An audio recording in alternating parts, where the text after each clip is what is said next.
If you've ever found yourself saying she can sings, or hesitated because you didn't know whether to use may or might, you've experienced the exact moment your English grammar grinds to a halt. In the next 6 minutes, we are going to fix that. We'll build a foolproof construction formula so you can structure perfect modal sentences every single time. To follow along, you only need 2 things: a basic understanding of subjects and action verbs, and a pen and paper for our final assembly test at the end.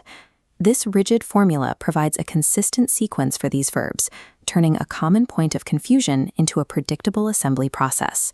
Step 1 in building our sentence is identifying your intent. Before you pick a word, you have to know what you are actually trying to achieve. Look at this chart. This is your modal toolbox. It maps out the 10 core modal verbs based on their specific functions, like expressing ability, giving advice, or stating an obligation. If you need to state an ability, you pull can from the toolbox. For advice, you use should.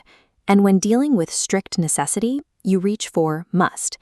The tools also handle subtle differences in certainty.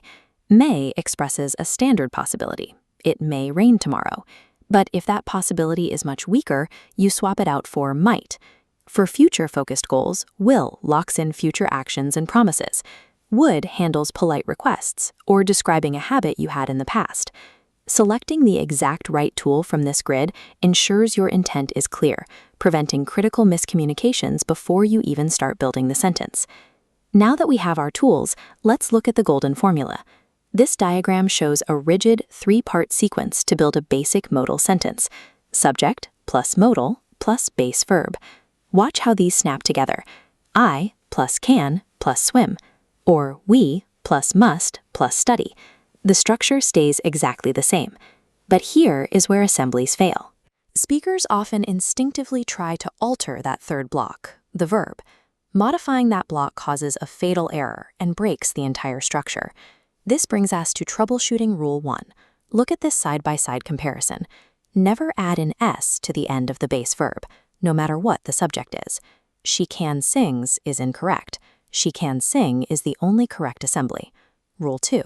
Never insert the word to between the modal and the base verb. He must to go fails the test. He must go is structurally sound. The only exception in the entire toolbox is the phrase ought to. Rule 3. Never add ing to the base verb when using this foundational formula. Drop the ing and keep it exactly as I should study. Modal sentence construction relies on this preservation. For the assembly to work, the action verb must remain in its base form. To create a negative statement, we expand the formula by inserting one specific piece. The sequence becomes subject plus modal plus not plus the base verb. This negative structure often condenses into common contractions, turning cannot into can't, should not into shouldn't, and will not into won't. I can't swim fits the blocks perfectly. To ask a question, we use the interrogative shift. You simply swap the physical positions of the subject and modal blocks. Can you swim follows this exact rearranged sequence. Now that we've mapped the rules, it's time for the final assembly test. Grab your pen and paper. I want you to pause the video and determine the intended meaning of each sentence to choose the correct modal.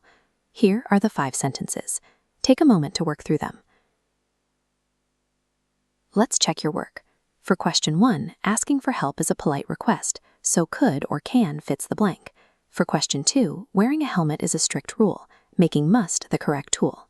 Moving to question 3, swimming at age 6 refers to a past ability, so we use could. Question 4 deals with the possibility of rain, requiring might or may. And question 5 involves respecting our parents, a moral duty that aligns with should. If you matched those tools to the correct sentences, you've proven you can independently decode intent and execute the golden formula without triggering fatal errors. You now have a reliable system for assembling these specific verbs without the common errors that often derail a conversation. Look at this final practice sentence on screen. You should study hard because you can achieve your goals, and you must never give up. Notice how this single sentence executes the golden rules 3 separate times. Should study, can achieve, and must give all keep their base verbs perfectly intact with no extra letters or words. With these building blocks, you can now accurately signal permission, ability, and obligation. You are now prepared to use these components with technical precision in the real world.